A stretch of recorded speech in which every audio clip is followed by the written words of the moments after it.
Al-Iman TV, sarana penyubur keimanan. Alhamdulillah wassalatu wassalamu ala Rasulillah wa ala alihi wa ashabihi wa man tabi'ahum bi ihsanin ila yaumiddin, amma ba'd. Ma'asyiral muslimin wal muslimat, para pemirsa Al-Iman TV, para pendengar radio Suara Al-Iman yang semoga senantiasa dirahmati oleh Allah Subhanahu wa taala. Alhamdulillah, kita bersyukur kepada Allah Subhanahu wa taala yang senantiasa menganugerahkan kepada kita banyak kenikmatan. Kenikmatan yang tidak pernah berhenti, padahal kita pun tidak meminta kenikmatan tersebut, akan tetapi Allah tetap berikan kenikmatan-kenikmatan tersebut kepada kita. Maka hendaknya kita selalu bersyukur kepada Allah Subhanahu wa taala, yaitu kita gunakan kenikmatan-kenikmatan tersebut untuk mendekatkan diri kita kepada Allah. Kita gunakan kenikmatan-kenikmatan tersebut untuk meraih pahala Allah, untuk melaksanakan ketaatan kepada Allah Subhanahu wa taala. Jangan sampai nikmat sehat, nikmat kekuatan, nikmat waktu ya yang Allah berikan kepada kita ini malah kita pergunakan untuk hal-hal yang membuat Allah murka, yang menyeret kita kepada jurang kebinasaan, yang mengantarkan kita kepada siksa yang amat pedih, yaitu siksa api neraka, waliyadzubillah. Maka hendaknya kita selalu memohon pertolongan kepada Allah agar bisa selalu mengingatnya, agar selalu bisa mensyukuri nikmatnya, dan agar bisa selalu beribadah dengan baik, dengan benar, sesuai dengan yang dituntunkan oleh Nabi kita Muhammad sallallahu alaihi wasallam. Ma'asyiral muslimin, para pemirsa, para pendengar sekalian yang dirahmati oleh Allah Subhanahu wa taala. Kita akan lanjutkan pada kajian pagi hari ini, yaitu 40 hadis Nabi sebagai senjata bagi seorang muslim dalam menghadapi wabah ataupun musibah. Hadis yang ketiga dan keempat insyaallah taala akan menjelaskan tentang pentingnya husnudzan billahi azza wa jalla.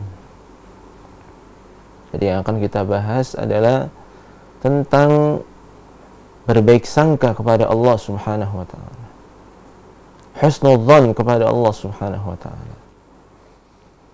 Dan hadis yang berkaitan dengan husnudzan, berbaik sangka kepada Allah, ya, dalam hal ini adalah hadis yang ketiga dari 40 hadis tentang menghadapi wabah dan musibah. Dan nanti juga ya ada hadis yang keempat. Kita baca hadis yang ketiga dulu. An Wa'il bin al-Asqa'i radhiyallahu anhu qala sami'tu Rasulullah sallallahu alaihi wasallam yaqul qala Allah azza wa jalla ana 'inda dhanni 'abdi bi falyadhunna bi ma syaa. Akhrajahu Ahmad wa Ad-Darimi bi isnadin sahih. Dari sahabat yang mulia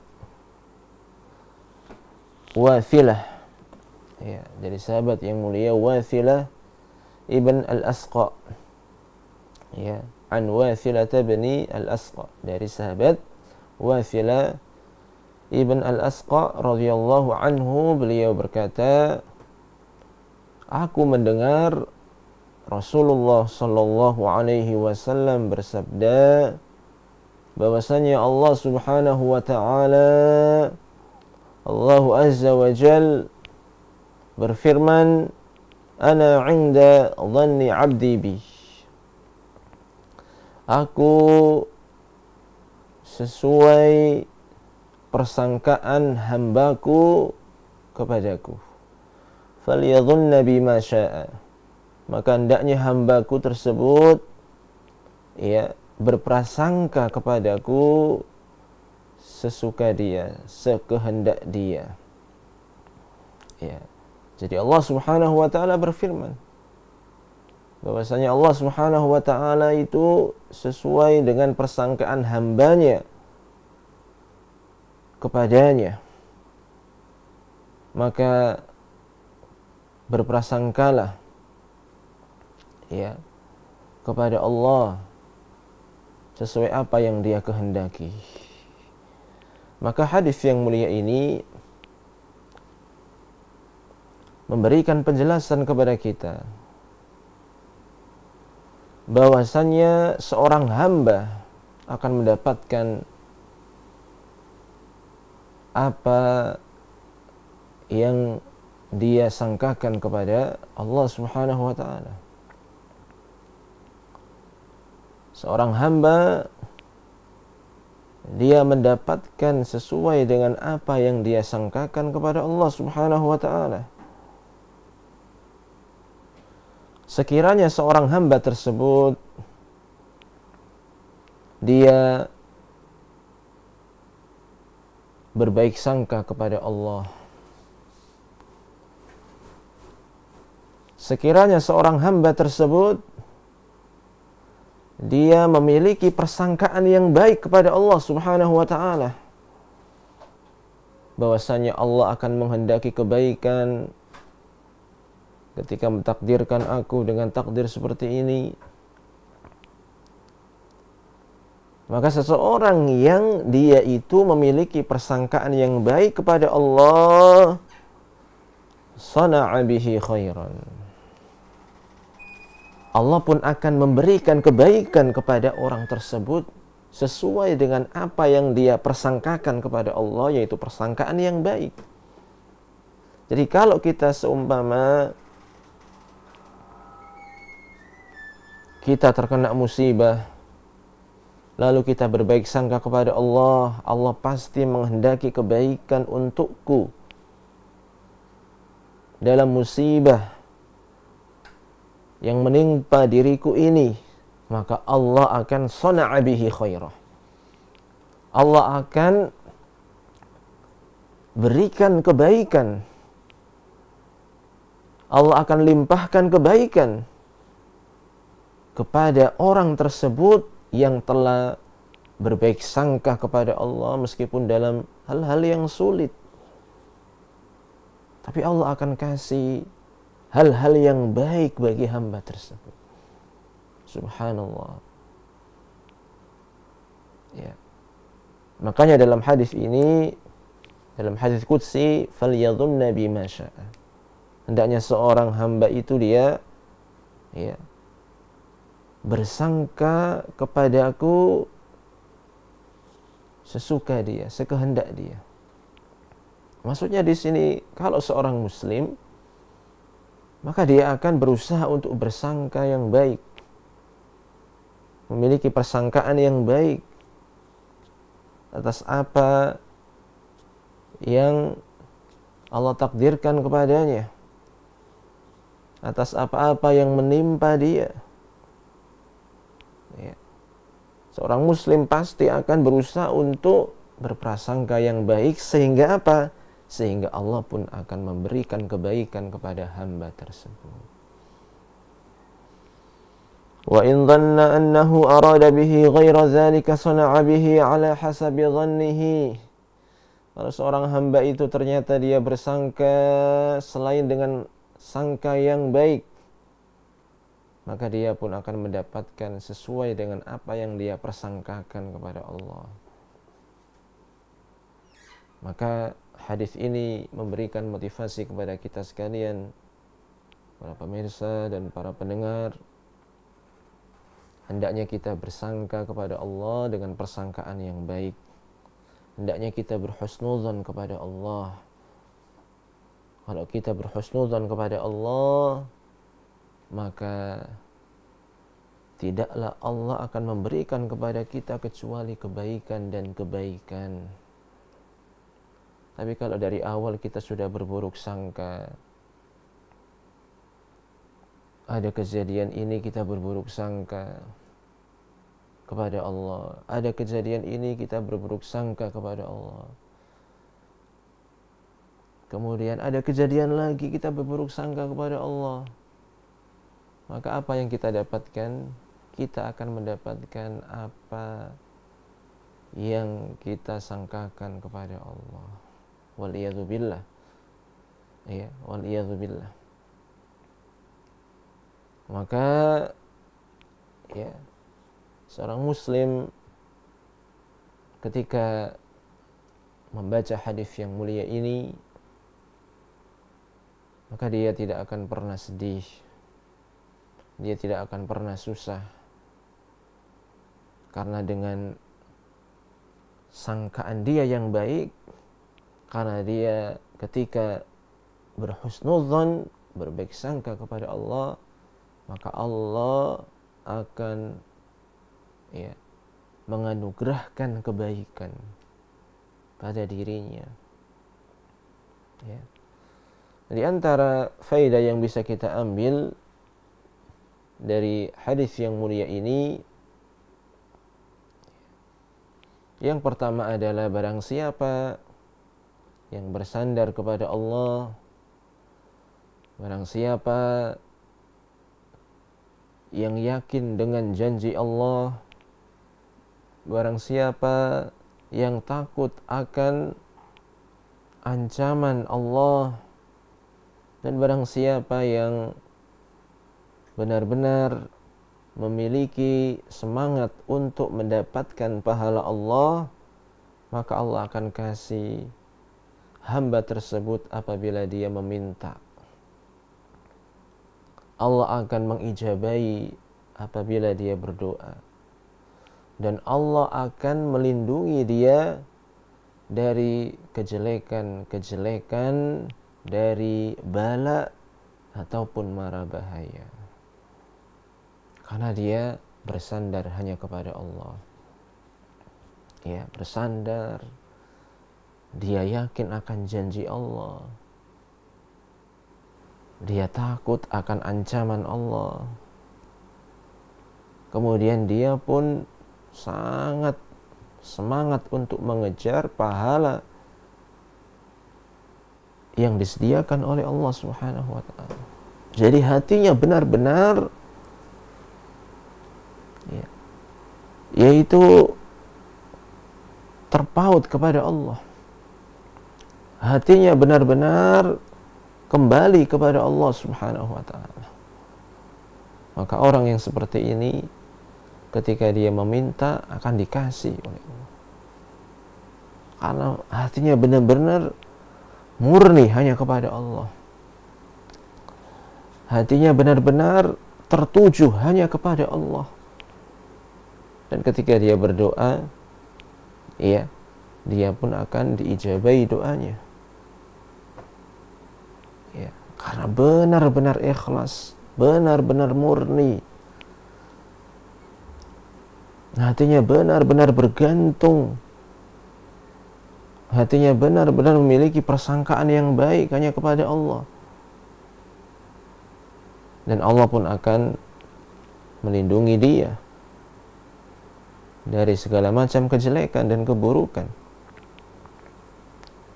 Ya, maka itu adalah di antara buah dari orang yang benar-benar memiliki persangkaan yang baik, sehingga dia bersandar kepada Allah, dia yakin kepada Allah, dia takut akan ancaman Allah, dan dia paling semangat untuk mendapatkan pahala dari Allah Subhanahu wa taala.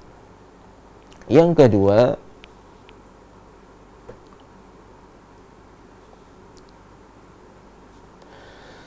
untuk mengetahui kadar tawakal kita kepada Allah, maka kita bisa melihat hal itu melalui kadar husnudzon kita kepada Allah. Jadi kalau ingin tahu, aku ini tawakal apa enggak sih? Tawakalku kepada Allah itu seberapa sih kadarnya, ukurannya? Itu bisa dilihat dengan kadar husnudzon kita kepada Allah dan rasa harap kita kepadanya. Semakin lemah husnudzon kita kepada Allah, semakin lemah pula tawakal kita kepada Allah. Semakin buruk husnudzon kita kepada Allah, semakin buruk pula tawakal kita kepada Allah. Namun sebaliknya, semakin baik persangkaan kita kepada Allah, kita benar-benar husnudzon kepada Allah, maka akan semakin baik tawakal kita kepada Allah. Kenapa demikian? Ketika seorang itu dia sudah tidak memiliki persangkaan yang baik kepada Allah, dia cuma bersangka yang buruk kepada Allah, ya, bagaimana mungkin dia akan bergantung, bersandar kepada Allah? Wong dia nggak mau berprasangka yang baik kok. Nggak akan mungkin bertawakal kepada Allah. Cari yang lain, mencari pelampiasan yang lain, yaitu lebih percaya kepada jimat, lebih bersandar kepada dukun, lebih bersandar kepada batu, lebih bersandar kepada benda-benda keramat. Karena dia nggak punya persangkaan yang baik kepada Allah. Tapi orang yang punya persangkaan yang baik kepada Allah, selalu husnudzon kepada Allah, maka dia akan bersandar kepada Allah, percaya kepada Allah, dan Allah jadikan yang paling utama, yang paling nomor satu itu adalah sandaran bagi dirinya. Lalu dia berdoa kepada Allah, memohon kepada Allah, mengibadahi Allah, meminta tolong kepada Allah. Kalau dia punya persangkaan yang baik kepada Allah Subhanahu wa ta'ala, maka seolah-olah hal yang ini hal yang biasa, husnudzon itu hal yang biasa. Ternyata dari sini kita tahu husnudzon luar biasa, bisa berdampak pada rasa tawakal kita kepada Allah Subhanahu wa ta'ala. Iya. Sebagian para ulama mengatakan, ya, tawakal itu adalah dengan husnudzon kepada Allah. Ya. Maka perbaiki persangkaan kita kepada Allah. Hendaknya kita berusaha untuk berbaik sangka kepada Allah, sehingga kita benar-benar bisa mewujudkan tawakal kepada Allah, bersandar hanya kepada Allah, meminta hanya kepada Allah, memohon hanya kepada Allah, berdoa hanya kepada Allah, takut hanya kepada Allah, berharap hanya kepada Allah. Kemudian yang juga penting di sini yang ketiga, luar biasa ini, husnudzon kepada Allah. Efek dari husnudzon kepada Allah itu menjadikan seseorang benar-benar membaguskan amal-amalnya. Efek dari husnudzon kepada Allah akan memberikan dorongan kepada seseorang untuk meningkatkan kualitas amal perbuatannya.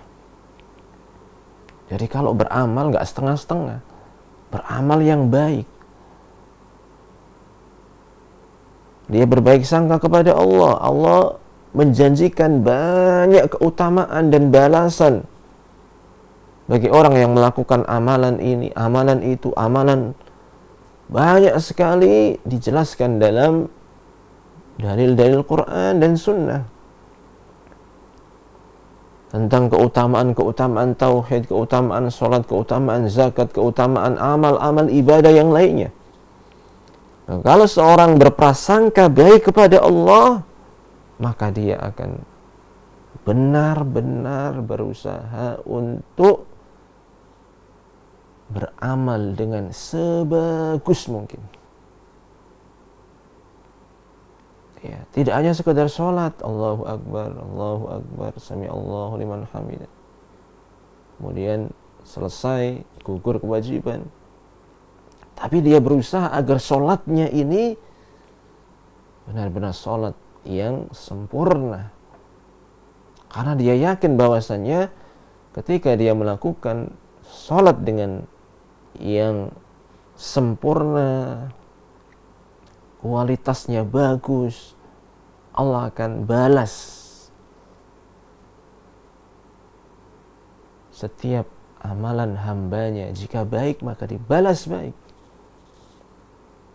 Makanya ada orang yang sholat ketika selesai itu hanya mendapatkan setengah, sepertiga, seperempat, seperlima, seperenam, sepertujuh, seperdelapan, dan seterusnya. Ya, demikian pula ibadah-ibadah yang lain. Ketika seorang husnudzan kepada Allah, maka dia akan berusaha untuk benar-benar membaguskan amalannya, karena dia yakin bahwasanya setiap amalan seorang hamba itu akan dibalas oleh Allah. Jika sedikit, balasannya sedikit. Jika sempurna, akan dibalas dengan yang sempurna. Dan seterusnya. Ya. Nah, inilah efek dari husnudzan kepada Allah Subhanahu wa taala. Ya. Adapun orang yang tidak berbaik sangka kepada Allah, berburuk sangka kepada Allah, dia sukanya berburuk sangka. Allah seperti ini, Allah seperti ini, Allah seperti ini. Berburuk sangka kepada Allah. Kira-kira dia ketika beribadah semangat nggak dia itu? Nggak akan semangat. Ketika melakukan sebuah amalan, ya asal-asalan. Karena dia sudah nggak punya husnudzan kepada Allah. Tidak ada persangkaan yang baik kepada Allah. Bahkan sebaliknya, persangkaan dia itu buruk kepada Allah Subhanahu wa taala. Akhirnya juga akan berpengaruh kepada sikap dan perbuatannya. Ya, maka luar biasa. Ya, husnudzan ini memberikan efek bagi seorang hamba untuk benar-benar bisa membaguskan amalannya. Makanya Imam Hasan Al-Basri mengatakan al-mu'min ahsanal dhann fa ahsanal amal. Seorang mukmin itu dia berprasangka yang baik kepada Allah sehingga dia membaguskan amalannya. Karena dia yakin Allah akan memberikan balasan atas setiap perbuatan manusia. Ya. Kemudian yang berikutnya, bahwasanya seorang yang beramal didasari husnudzan kepada Allah, maka itu akan menjadikan seseorang mendapatkan husnul khotimah. Ya. Orang yang selalu husnudzan kepada Allah, ketika beramal juga didasari atas husnudzan kepada Allah, maka dia akan mendapatkan yang namanya husnul khotimah, akhir yang baik. Ya. Ketika sampai di akhir hayatnya, di detik-detik terakhir dari kehidupannya, dia pun tetap akan husnudzan kepada Allah. Dan ketika dia tetap husnudzan kepada Allah, dia tidak akan berhenti untuk melakukan perbuatan-perbuatan yang baik, meskipun dia sudah tidak bisa apa-apa, hanya berbaring di atas tempat tidurnya. Tapi dia husnudzan kepada Allah. Ya, menjadikan dia istiqomah karena dia tetap memiliki husnudzan kepada Allah, yang menjadikan dia beramal baik, bahkan ketika beramal baik dia perhatikan kualitas amalannya, Nah, orang yang seperti ini akan istiqomah insya Allah dalam beramal soleh. Kemudian dia insya Allah juga akan mendapatkan husnul khatimah, akhir kehidupan yang baik, yang mana inilah yang diimpikan dan diharapkan oleh setiap mukmin, setiap muslim, ya. Kemudian yang berikutnya, bahwasanya husnuzan ini sangat penting ketika seseorang dalam keadaan kesusahan, diuji dengan musibah,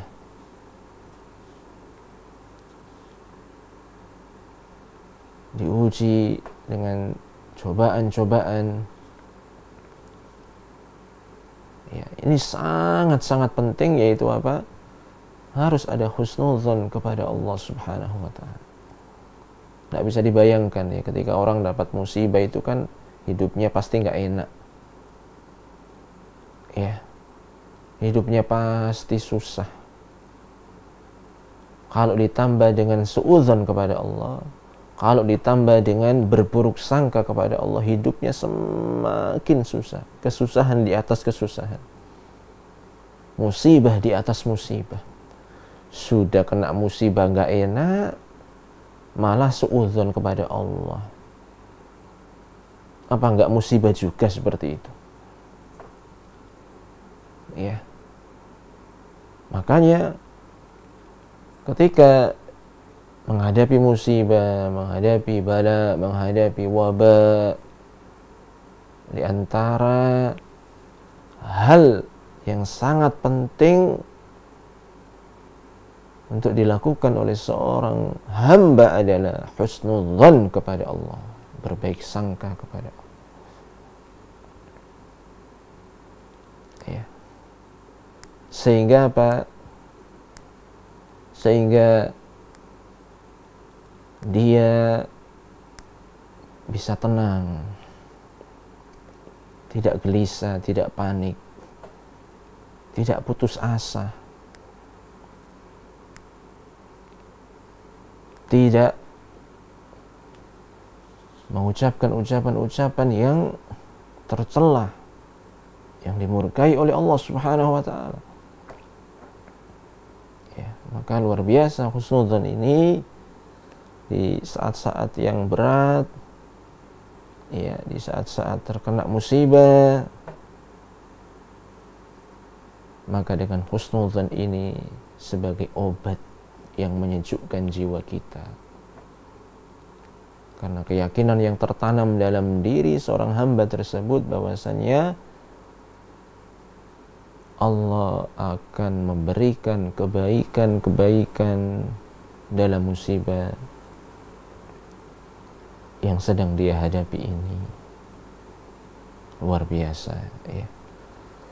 Maka husnudzon, berbaik sangka kepada Allah ini sangat-sangat penting ketika seseorang berada dalam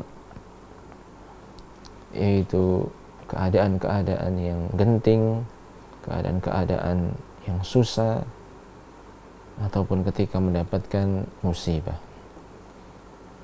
Ya.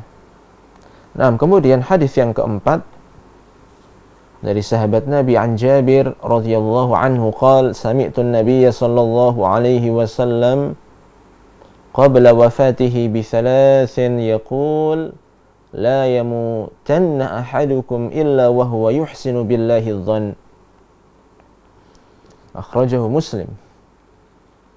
Dari sahabat Jabir, semoga Allah meridhai beliau, beliau pernah berkata, aku pernah mendengar Rasulullah sallallahu alaihi wasallam 3 hari sebelum wafatnya pernah bersabda, la yamutanna ahadukum illa wa huwa yuhsinu billahi adh-dhann.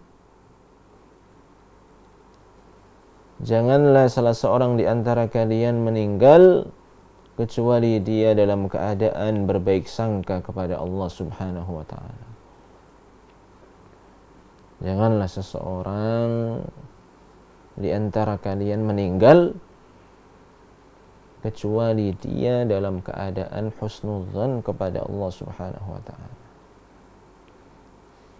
Ya. Maka hadis ini menjelaskan kepada kita ketika dalam keadaan sakaratul maut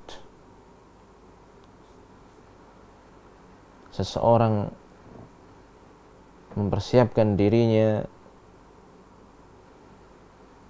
untuk berpisah dengan kehidupan yang fana ini,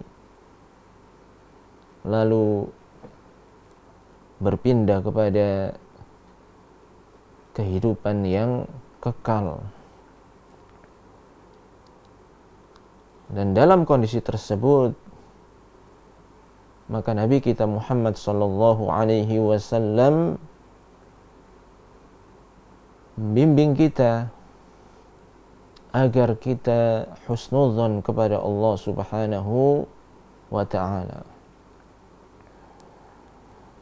Ya. Agar kita berbaik sangka kepada Allah Subhanahu wa taala. Dia harus meyakini bahwasanya dia akan berpindah kepada Rabbin Ghafurin Karim. Dia akan berjumpa dengan Rabb-Nya yang Maha Pengampun,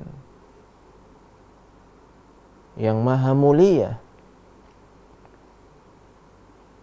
Karena seperti yang kita saksikan, di antara manusia ada yang dia bertobat di akhir-akhir hayatnya.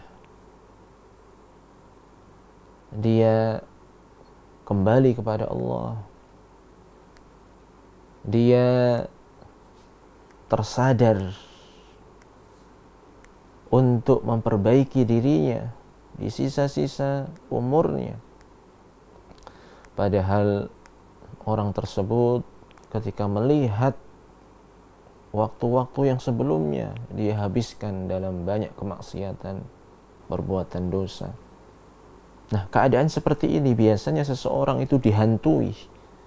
Apakah aku akan diampuni oleh Allah dengan banyaknya perbuatan dosa dan kemaksiatan yang dulu aku kerjakan? Umpamanya orang tersebut ya 50 tahun, selama sekian tahun, ya selama 40 tahun lebih dia bergelimang dengan dosa. Kemudian di akhir-akhir umurnya ya dia sadar, bertobat, kembali kepada Allah. Kadangkala setan itu akan masuk di situ, ya, kemudian menggoda dia dengan goda-godaan yang seolah-olah dia itu tidak akan mendapatkan ampunan. Ya, maka seorang mukmin harus yakin dan berbaik sangka kepada Allah, terutama di saat-saat akhir kehidupannya, sakaratul maut. Dia tetap husnudzon kepada Allah. Dia tetap berusaha untuk berzikir kepada Allah, mengucapkan ucapan-ucapan yang baik, berprasangka yang baik. Maka keadaan seperti ini sangat dibutuhkan. Ya, sangat dibutuhkan. Dan ini pun memang butuh kebiasaan. Ya, kebiasaan dilatih agar berbaik sangka kepada Allah. Di saat-saat yang berat, di saat-saat yang sulit, di saat-saat yang sempit itu waktu melatih diri kita untuk husnudzon kepada Allah. Kalau dalam keadaan lapang, dalam keadaan enak, dalam keadaan penuh kenikmatan, ya insya Allah tidak begitu berat ya untuk husnudzon kepada Allah. Tapi kalau dalam keadaan sempit, dalam keadaan susah, dalam keadaan sakit, dalam keadaan tidak enak, itu kadang-kala susah untuk husnudzon kepada Allah. Nah, itu butuh latihan. Butuh latihan, ya, dilatih terus. Sehingga ketika sakaratul maut, di detik-detik terakhir dalam kehidupan itu tetap bisa mempertahankan husnudzon kepada Allah yang menjadikan dia terdorong untuk selalu beribadah kepada Allah, berbuat kebaikan-kebaikan dan ketaatan-ketaatan sesuai dengan keadaan dia. Kalau dia sudah nggak bisa apa-apa, dia hanya bisa berzikir kepada Allah. Dia manfaatkan untuk berzikir kepada Allah. Ketika lisannya pun nggak bisa digerakkan untuk berzikir kepada Allah, maka hatinya pun akan berzikir kepada Allah. Bertawakal, husnudzon, berbaik sangka kepada Allah. Dan seperti itu. Iya, maka butuh latihan. Ya, makanya di sini di antara faedah yang bisa diambil dari hadis ini, ya, bahwasanya hadis ini memberikan peringatan kepada kita jangan sampai kita itu putus asa ketika tersebar wabah, tersebar musibah. Itu kita jangan sampai putus asa dari rahmat Allah. Demikian pula anjuran untuk kita agar berharap kepada Allah, khususnya pada saat al-khatimah, di penghujung umur kita, di akhir-akhir kehidupan kita itu diperintahkan, dianjurkan untuk mengharap kepada Allah Subhanahu wa taala dengan harapan yang baik. Ya, demikian pula pelajaran yang bisa diambil adalah itu hendaknya kita berbaik sangka dalam semua keadaan, semua urusan. Hendaknya kita berusaha melatih diri kita untuk berbaik sangka, husnudzon, dalam keadaan senang, dalam keadaan susah, dalam keadaan lapang, dalam keadaan sempit, dalam keadaan yang penuh kenikmatan, dalam keadaan yang penuh kekurangan. Kita berusaha untuk husnudzon kepada Allah. Seberat apapun hal yang menimpa kita, maka kita yakin Allah akan kasih rahmatnya kepada kita. Ya, Allah akan kasih rahmatnya, kasih sayangnya kepada kita. Seberat apapun, inilah yang harus dilatih oleh seorang muslim, seorang muslimah, seorang mukmin, seorang mukminah. Ya. Dan ketika seseorang telah bertaubat kepada Allah, menyesali perbuatan-perbuatan dosanya yang lalu, dia harus yakin husnudzon kepada Allah bahwasanya Allah akan mengampuni. Ya, itu yang harus ditanamkan. Ya. Kemudian dalam hadis ini juga, ya, ada isyarat bahwasanya kita diperintahkan untuk membaguskan amal, terutama pada saat-saat terakhir kehidupan kita. Itu apa? Ketika sudah nggak bisa apa-apa, hanya bisa berbaring, maka amalan yang paling bagus pada saat itu adalah husnudzon hanya kepada Allah. Ya, agar kita ditutup dengan berbaik sangka kepada Allah. Jangan sampai kita meninggal dunia ternyata kita memiliki persangkaan yang buruk kepada Allah, suudzon kepada Allah, waliyadzubillah. Makanya di sini dalam hadis ini, ya, ada perintah dari Nabi kita yang mulia, ya, hendaknya kita berusaha untuk husnudzon terutama di detik-detik terakhir dalam kehidupan kita, yang semoga ketika dia husnudzon pada saat itu dia ditutup dengan akhir yang baik, ya, karena dia telah memiliki persangkaan yang baik kepada Allah Subhanahu wa ta'ala.